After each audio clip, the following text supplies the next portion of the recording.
Consejos para futuras mamás. Cómo cuidarte durante los 9 meses más bonitos de tu vida.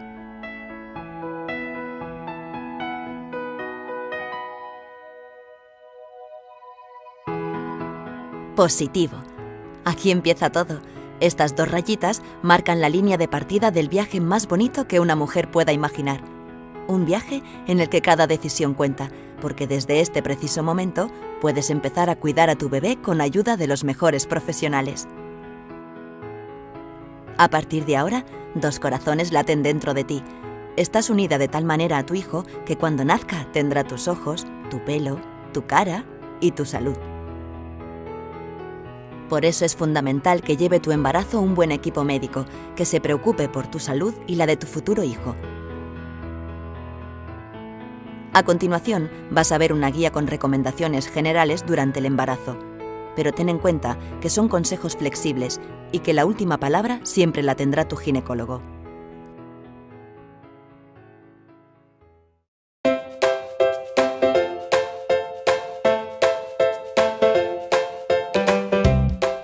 Consultas prenatales. Empieza el viaje. Un buen estado de salud es fundamental para cualquier persona. Pero si entra dentro de tus planes tener un bebé, en tu caso es aún más importante, porque la salud materno-fetal durante el embarazo depende en gran medida del propio estado de salud con que la mujer y su pareja afrontan la gestación. Por eso, durante el año previo a quedarte embarazada, independientemente de tu estado de salud, debes recibir una asistencia prenatal adecuada. Se trata de mantener en las mejores condiciones el lugar donde habitará vuestro bebé durante 9 meses, tu cuerpo. Después de preparar tu organismo para recibir al inquilino más deseado, ya estás embarazada. ¡Enhorabuena! Y ahora a seguir cuidándose. A partir de ahora, aunque te encuentres bien, deberás acudir periódicamente a consultas prenatales para llevar un control sobre tu embarazo.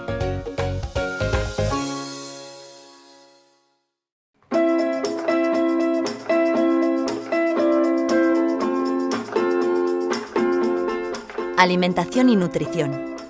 ¿Comer por 2? Sí, durante el embarazo vas a engordar, pero es importante que lo hagas de manera controlada. Que tengas que alimentar a tu bebé no significa que tengas que comer el doble. Lo ideal es ganar como mucho entre 11 y 14 kilos.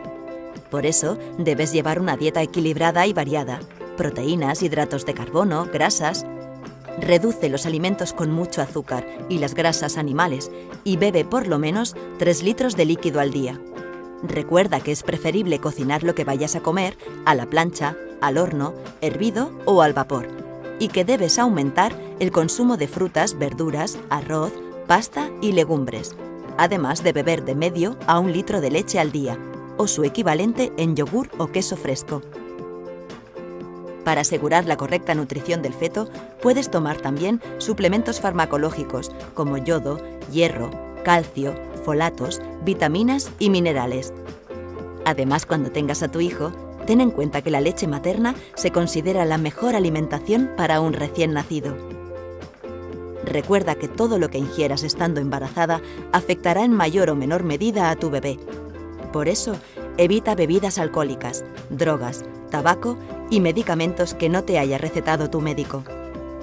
Además, para huir de enfermedades infecciosas, evita el contacto con enfermos infecciosos y animales domésticos, sobre todo con gatos. Lava bien frutas y verduras y no comas carne poco hecha, embutidos poco curados y huevos crudos o poco cocinados.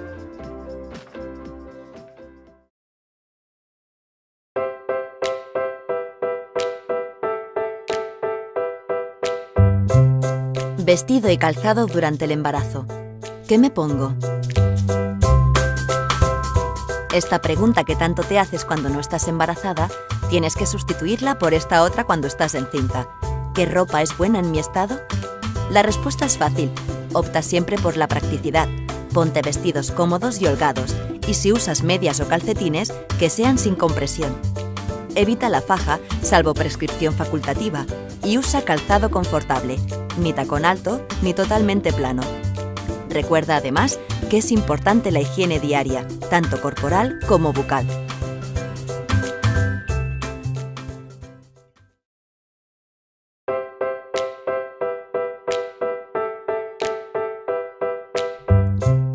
Estás embarazada, no enferma. Sigue con tu vida. El periodo de gestación es un estado totalmente normal en el ser humano. Por eso, sigue con tu estilo de vida hasta que tu médico te aconseje lo contrario. Lo normal es que puedas desarrollar tu trabajo habitual hasta el 8º mes de gestación, siempre y cuando este no suponga una fatiga física o psíquica considerable. A partir de este mes, debes reducir tu actividad hasta acabar descansando las últimas semanas de gestación. Recuerda que no solo puedes hacer ejercicio físico moderado, sino que es conveniente paseos, natación. En este sentido, las clases de preparación al parto hacen a los padres sentirse unidos colaborando juntos en la buena marcha del embarazo. También puedes viajar, pero evita desplazarte a lugares con pocos recursos sanitarios, teniendo en cuenta que hacia el final de la gestación los viajes largos son desaconsejables. Por otro lado, si estás llevando un embarazo sin complicaciones, no es necesario interrumpir ni modificar tus hábitos sexuales siempre que no te resulten molestos. Pero durante las 2 últimas semanas se recomienda la abstención.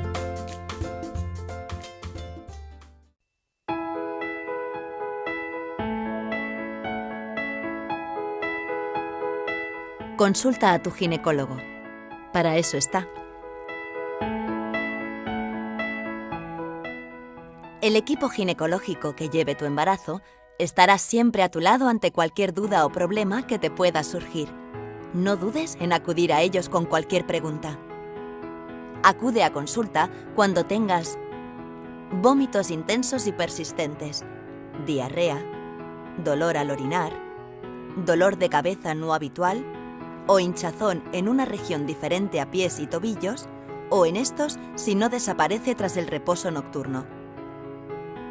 Acude urgentemente al hospital cuando tengas hemorragia genital, pérdida de líquido por los genitales, dolor abdominal intenso, contracciones uterinas intensas, temperatura corporal igual o mayor de 38 grados o dolor de cabeza muy intenso.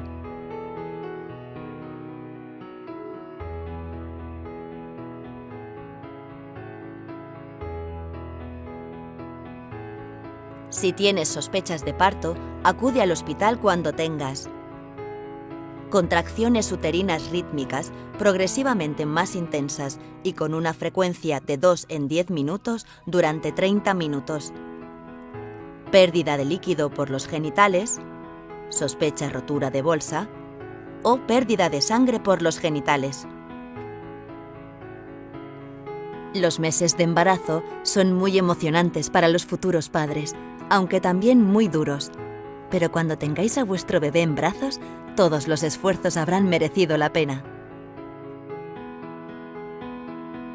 Porque con el apoyo y atención de un buen equipo médico, todo resulta más fácil y cómodo, ya que con la más amplia cobertura médico-sanitaria y los mejores profesionales, un embarazo es lo que tiene que ser, la etapa más dulce por la que una mujer puede pasar.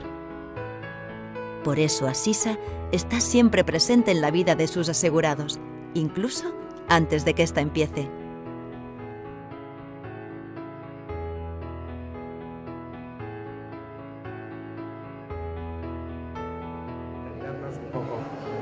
La presentación es un poco el seguimiento de lo que ha sido el vídeo primero, y es ir un poco concretando cosas, y también si os surge alguna pregunta o alguna duda, pues ir parando y puntualizándolo, porque claro, este tipo de charlas pues tienen que ser por necesidad muy generales, muy básicas para todo el mundo. Empezaríamos con todo lo que es la consulta preconcepcional, o sea, todo lo que es la preparación de salud previa a un embarazo. Y sería bueno pues, que se realizaran una serie de revisiones, o sea, estar al día en lo que es la revisión ginecológica básica que soléis hacer anualmente. Sí, también es importante porque para consultar cosas y para dar consejos previos al embarazo. Fundamentalmente la suplementación con yodo y ácido fólico, que se considera hoy en día pues, fundamental estar tomándola antes de quedarse embarazada. Y si no existe esta consulta preconcepcional, pues es verdad que mucha gente llega ya embarazada sin haber estado tomando estos suplementos necesarios.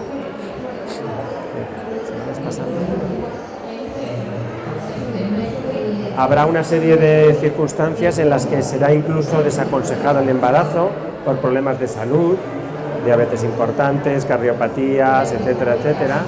Pero bueno, que son situaciones que el propio enfermo, son enfermedades importantes que el propio enfermo normalmente ya lo conoce, que estaría contraindicado. Entonces, los objetivos de esta consulta serían exactamente eso. Prevenir algunos riesgos, detectar de forma precoz alguna enfermedad que pudiera haber que no se haya detectado, para eso las revisiones, dar consejos sobre todo sobre la suplementación de ácido fólico, y eso sería fundamentalmente. Luego empezaríamos con las consultas ya del embarazo en sí. Entonces, las consultas se van a realizar a lo largo de todo el embarazo. Al principio, la primera debe ser precoz, antes de la 10ª semana. Normalmente no, tampoco antes de la 6ª, 7ª semana, porque no se va a poder hacer ni una ecografía en que se vea algo ni nada, pero entre la 6ª y la 10ª semana tendría que ser la primera. Después se seguirá haciendo consultas periódicas cada mes, normalmente que coincidirá con pruebas ya sea analíticas o ecográficas que habrá que realizar a lo largo del embarazo, y luego se incrementarán estas consultas durante el último mes de embarazo, a partir de la semana 38, en que se harán quincenales, y luego en los últimos 15 días semanales. La consulta primera, por supuesto, constará de la apertura de una historia clínica con unas preguntas generales de antecedentes, hábitos, etcétera, una exploración y la realización de unas pruebas básicas. Bueno, lo que decíamos un poco de la periodicidad y cómo se van a plantear estas consultas, que por supuesto variarán según la clasificación del riesgo del embarazo. Esto es lo que podríamos decir para un embarazo normal. Consultas cada 4 semanas más o menos, cada mes, después cada 2 semanas hasta la 38, y a partir de la 38 normalmente ya cada semana. Si el embarazo pasa de la 40, entonces ya se harán consultas 2 a 3 veces por semana. ¿Cuáles son las ecografías básicas que se recomiendan en el embarazo normal? Una primera ecografía que se realizará entre la semana alrededor de la semana 12, otra ecografía que se realizará entre la semana 20-22 y otra entre la 32-34. Estas son las ecografías básicas. Casi siempre hacemos alguna más, una primera para diagnosticar el embarazo y para confirmar las fechas, confirmar que la fecha de la última regla coincide con la fecha de embarazo real. Entonces al final siempre será una antes, luego otra en la 12, 20 y 32. Por supuesto, en caso de cualquier patología se incrementará estos controles ecográficos. ¿Qué analíticas se realizan? Pues también se realizan 3 analíticas básicas.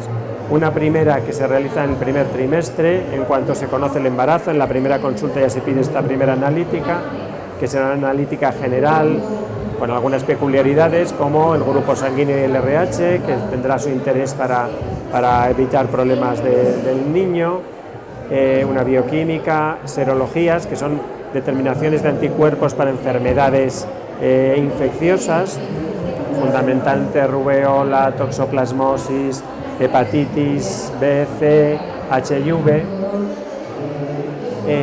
y test de Sullivan, que es la prueba de la glucosa de 1 hora, la prueba corta, solamente en casos de riesgo. También será una analítica de orina con un cultivo.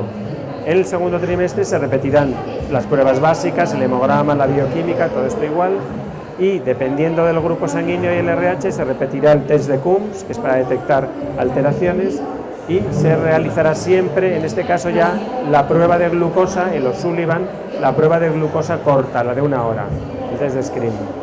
En caso de que esta esté alterada, se realizará una curva más larga de 3 horas en la que se diagnosticará si la paciente es diabética gestacional o tiene una intolerancia a la glucosa. Y luego en el tercer trimestre repetiremos también las pruebas básicas, añadiremos en este caso la coagulación, repetiremos alguna de las serologías, orina, cultivos, y haremos un cultivo rectal y vaginal para descartar Streptococcus beta-galacti, un germen que no es nada raro en vagina, que es un germen que no hay que tratar y que no es patológico en condiciones normales, pero que en la embarazada sí que lo es, porque puede producir una contaminación del recién nacido y producir infecciones que pueden llegar a ser graves. Por eso esta prueba se realizará, esta analítica, sobre la semana 35. Existen una serie de pruebas también que se harán en el primer trimestre fundamentalmente para detectar alteraciones cromosómicas. Hay una serie de pruebas que se realizan de rutina, como un cribado, en que sería la ecografía de la semana 12, se mirará ahí el pliegue nucal, la translucencia nucal, habréis oído hablar de ella, y luego a veces se combinan con unos análisis, unas pruebas bioquímicas que nos darán un cálculo de riesgo. Si ese riesgo es bajo, no serán necesarias más pruebas. Si el riesgo en esa prueba combinada nos sale alto, se podrán hacer otras pruebas. Pruebas como detección de ADN fetal, de restos de ADN fetal en sangre materna, una prueba más bien nueva de los últimos años, y pruebas invasivas como la amniocentesis y la biopsia corial, que ya se reservarían solamente para casos en los que las pruebas básicas nos dan alto riesgo, porque estas pruebas invasivas conllevan un riesgo para el embarazo, incluso de pérdida de embarazo. Seguimos. Otras pruebas que se irán haciendo, por supuesto, a lo largo del embarazo será el curso de preparación, que normalmente se hace a partir del segundo trimestre, en el segundo o tercer trimestre, y que puede ser más o menos extenso o más o menos concentrado. Normalmente son unas 8 semanas de curso. Y luego las monitorizaciones fetales que se harán, si todo el embarazo es normal, a partir de la semana 38 de embarazo. Vamos a seguir entonces. Características un poco de alimentación y de nutrición durante el embarazo. Aunque ya se ha dicho en el vídeo parte de esto, y aunque hay cosas que son, bueno, pues muy opinables en cuanto a la cantidad de líquidos, pues 2 a 3 litros, tampoco hay que ser muy estricto. O sea, hay que tener claro que tiene que haber una buena hidratación, ¿vale?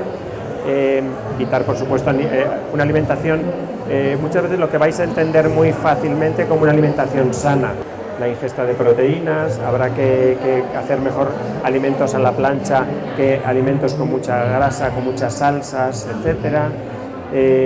Cuidar la ingesta de frutas, verduras, de leche, también aproximadamente. Esto es importante, sobre todo en el primer trimestre, porque reduce las náuseas, todos los síntomas que se producen digestivos durante el primer trimestre.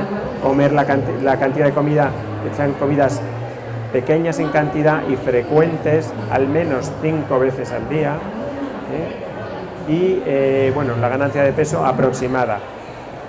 Recomendamos más bien entre 8 y 12 kilos, aunque lo más frecuente es de 10 a 12 kilos, eso sería lo ideal.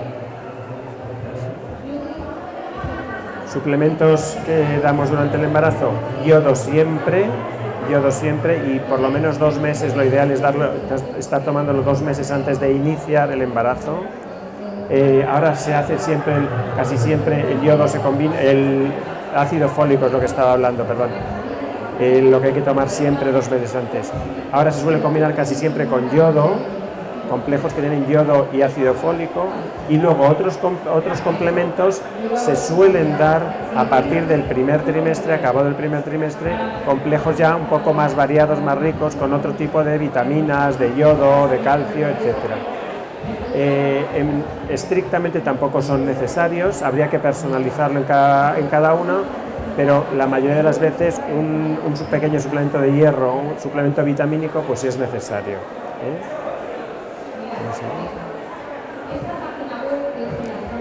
Precauciones, por supuesto, pues también se ha dicho en el vídeo: evitar bebidas alcohólicas, consumo de drogas, tabaco. Medicamentos, pues consultarlos. Casi siempre decimos, pues paracetamol en general se podría tomar en cualquier caso, para cualquier catarro, dolor de cabeza, dolor leve, sin prescripción médica, pero todo lo que pase de ahí es mejor comentarlo, consultarlo. Incluso algunos otros médicos, no ginecólogos, pueden recomendar la toma de un antibiótico o de otra medicación. Si ellos lo tienen seguro, fenomenal, pero si no, pues consultarlo con nosotros. Y, por supuesto, evitar la exposición a radiaciones, radiografías. Medidas generales de higiene, de vestido, de calzado. Bueno, pues son también cosas bastante razonables. Vestidos que sean cómodos, que sean holgados, medias y calcetines que no tengan una cinta de mucha compresión. No quiere decir eso que no sean recomendables a veces medias de compresión cuando existe riesgo de insuficiencia venosa, personas que tienen varices previas o que empiezan a aparecerle varices, sí que tendrán que ser medias de compresión, pero que de compresión completa, no compresión en la parte superior, que eso es lo que dificulta el retorno venoso. Faja solamente en algunos casos, comentarlo. La faja, la función es fundamentalmente de comodidad, será más frecuentemente usada en mujeres multíparas que han tenido más embarazos, que tienen una pared abdominal más laxa y que un refuerzo les puede ayudar a estar más cómodas.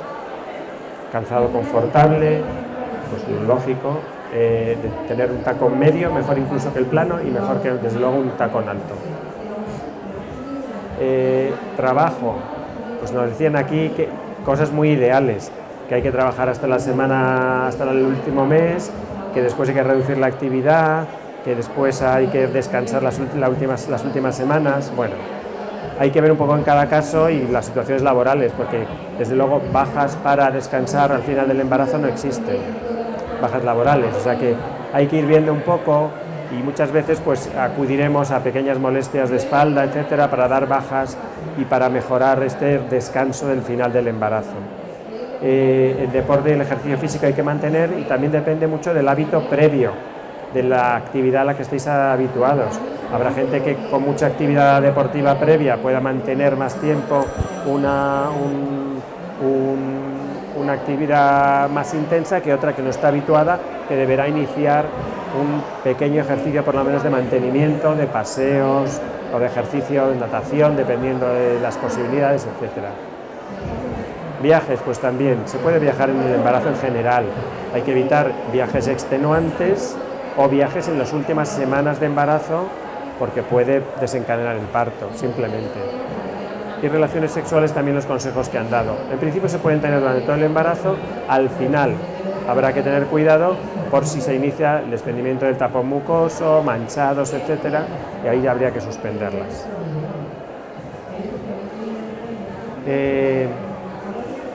Otras normas un poco para prevenir enfermedades infecciosas fundamentalmente. Pues consejos de toxoplasmosis que os dirán en la primera consulta prenatal, evitar el contacto con gatos, la orina del gato es la que transmite la toxoplasmosis, si se tiene gato desparasitado que está en casa se puede tener, mejor no ocuparse de la arena, pero hay que ser un poco flexible y razonable con las situaciones. No comer carne poco hecha, eso incluye el embutido, todo lo que es curado es como si fuera crudo, mejor evitarlo. Se puede tomar si se ha congelado 48 horas o si se ha calentado bien. Lavar las manos después de tocar carne, porque la carne cruda, nos referimos a eso, y lavar bien fruta y verdura. Habrá que tener también cuidado con algunos quesos que no están hechos con leche pasteurizada, también. Y luego, pues también evitar algunas enfermedades de transmisión, infecciosas de transmisión. O sea, si hay una persona que conocemos que tiene tuberculosis, vamos a evitar el contacto con él durante el embarazo, que no vamos a poder hacer prevenciones. Pero bueno, en general, las enfermedades comunes no hay ningún problema. Cambios que ocurren en el embarazo y que pueden ser normales, o por lo menos frecuentes. Es ideal no tener dolor de espalda, pero podríamos considerarlo como muy frecuente, en algún tipo de molestia lumbar, algún tipo de molestia ciática. Entonces, bueno, pues es verdad que pueden aparecer, hay que tenerlo en cuenta, puede haber cambios en el color de la piel, son más frecuentes las manchas en la cara, en la frente y en las mejillas, cansancio por supuesto, por nivel hormonal, aparte de el estar cargando con una mochila de 10 kilos continuamente, pues aumenta el cansancio, como es lógico, se descansa peor, hay más insomnio, eso también aumenta el cansancio, el estreñimiento es más frecuente, todos los problemas digestivos en general, porque la progesterona altera el tránsito intestinal, va a haber más acidez de estómago, más reflujo, más estreñimiento, por lo tanto también más hemorroides, o sea, todo esto va combinado. Se pueden hinchar las piernas, como hemos dicho, sobre todo al final del día, siempre que se deshinchen al final por la mañana, estén deshinchadas, pues no tienen más trascendencia. Más cambios por supuesto en las mamas, cambios en el sueño, como decíamos. Puede haber molestias al orinar, no debería haber. Puede haber una micción más frecuente, o sea, ir más frecuentemente, tener más frecuentemente ganas de ir al baño por la compresión del útero sobre la vejiga, pero dolor al orinar no debe haber, siempre debemos consultarlo. Las hormonas pueden alterar el ánimo, por supuesto. Puede haber una compresión, sobre todo al final del diafragma, que pueda producir cierta falta de fuelle, náuseas, vómitos, todo esto. Seguimos. ¿Cuándo es importante acudir? Cuando alguna de estas molestias van a más o cuando aparecen algunas cosas más importantes. Si los edemas, esa hinchazón de los miembros inferiores, de los tobillos, de las piernas, no se bajan durante la noche o se extienden a las manos, etcétera, pues es mejor comentarlo. Habrá que comprobar la tensión arterial y otra serie de cosas. Dolores de cabeza muy intensos, dolor al orinar, lo que decíamos, una diarrea en sí, si es leve, tampoco, pero bueno, una diarrea persistente o vómitos intensos y persistentes también. Ya medidas más, o sea, síntomas más urgentes para acudir ya sin dilación, no en una consulta normal. Si aparece un sangrado, por supuesto, pérdida de líquido, dolor abdominal intenso, contracciones, fiebre alta, más de 38, o un dolor de cabeza que se salga de lo normal. ¿Cuándo estoy de parto? Esto es una pregunta que siempre se plantean, sobre todo las primíparas. Y hay que quitarle miedo. Todo el mundo va a saber que está de parto, a nadie se le va a escapar el parto sin darse cuenta, desde luego. ¿Cuándo acudir? Cuando haya una situación en que haya contracciones rítmicas que vemos que son progresivas. Esto es una norma. Yo normalmente digo que haya contracciones rítmicas entre 5 y 10 minutos durante una hora. Que veas que eso no te tumbas un ratito y va a menos, no, que veas que eso se mantiene o va a más. Por supuesto, si perdéis líquido o sangre, sí que hay que acudir directamente al hospital. El parto. Bueno, ya hemos visto un poco, estas son las señales de alarma para acudir a la clínica y cómo será la asistencia al parto. Y esto podríamos estar hablando horas de cómo es el parto más natural, más dirigido, más humanizado, tiene nombres diversos. En principio lo que se trata es de que la dilatación se inicie lo más espontáneamente posible, o sea, el inicio del parto sea natural, que la dilatación también sea espontánea, sin medicación, y que el parto sea pues lo más natural posible, sin cortes, sin episiotomías, etcétera. Todo esto hay que matizarlo muchísimo en cada persona y en cada situación.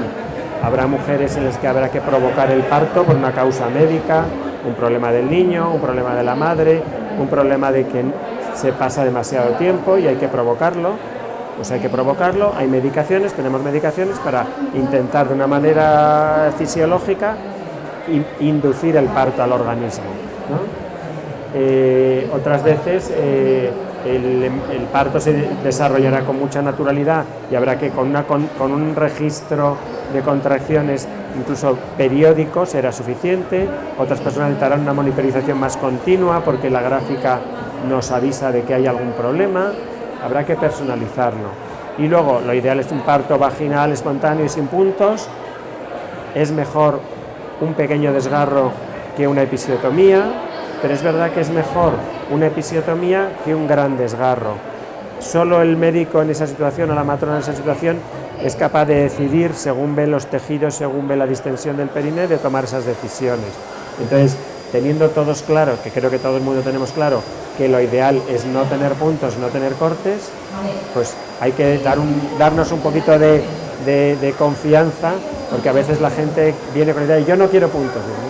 pues ojalá, yo tampoco quiero, pero a veces hay que darlos. Habrá que eso, pues vía periférica sí que tenemos siempre, una vía por la que podamos poner una medicación, una estación de urgencia nos permita poner sueros, hidratar, etcétera.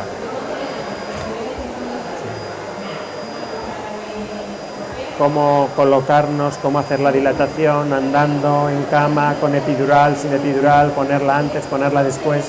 Todo esto es muy variable, se puede variar según los centros, según los médicos, según lo que el paciente y el médico han ido hablando durante el embarazo. Tiene sus, pues, cómo se realiza el control fetal, con las monitorizaciones más o menos intensas, como a veces hay que hacer pruebas especiales invasivas de coger sangre fetal para ver cómo está su pH, para tomar decisiones, cuánto dura el parto puede durar mucho tiempo, porque hay muchos periodos que no son verdaderamente parto, son preparto, hay una fase que es más lenta al principio, luego ya se acelera, hay unos márgenes también de tiempo para el expulsivo, un expulsivo activo, un expulsivo pasivo, bueno, todo eso tiene sus límites, sus normas para que todo vaya con toda seguridad. Lo de que hemos dicho de la episiotomía, el rasurar o no rasurar, se va abandonando el rasurado del periné, casi se hace muy poquito, y luego el piel con piel, que se está imponiendo también porque está demostrado que tiene mejoras para la recuperación y la reanimación del niño, o sea, colocar al niño según nace sobre la piel de la madre y mantenerla así las primeras horas. Posparto. Pues por parto dependerá mucho de cómo ha sido el parto. No es lo mismo un parto con un puntito que un parto después de un forceps, que un parto de una cesárea. Entonces los cuidados tendrán también sus características. Si hay puntos habrá que cuidarlos, la mama habrá que cuidarla y vigilarla, sobre todo pues, fundamental si hay lactancia materna. Depende cómo haya sido el parto, también habrá que hacer los ejercicios de recuperación del suelo pélvico, etcétera. Unas características que se van viendo tanto en los cursos de preparación como luego en el posparto inmediato con las revisiones que durante el tiempo que estáis en el hospital. Durante la lactancia, pues muchos de los cuidados que habéis tenido durante el embarazo tendréis que seguirlos teniendo, con algunos matices. Al existir la lactancia, pues también con medicaciones, con la alimentación tenéis que tener ciertos cuidados, no todos, por ejemplo, toxoplasmosis no se la vais a transmitir a través de la leche, no tenéis que tener esos cuidados, pero con medicación sí que tenéis que tener los mismos cuidados porque mucha medicación sí que pasa a la leche. Para una buena lactancia es importante el piel con piel, el que sea de un inicio precoz, que se inicie en las primeras 2 horas, a ser posible, del posparto. Habrá que tomar más líquidos, por supuesto, porque la lactancia es una pérdida de líquido. También las calorías habrá que adaptarlas, también habrá que evitar pues, tóxicos y la lactancia, salvo con una serie de condiciones, no se puede considerar un método anticonceptivo. La lactancia disminuye la fertilidad claramente, pero solo en determinadas personas con determinadas condiciones podría considerarse como método anticonceptivo. Bueno, esto es un poco las generalidades de lo que es el cuidado prenatal, que muchos a lo mejor ya conocéis. Si queréis que profundicemos o alguna pregunta específica con algún tema.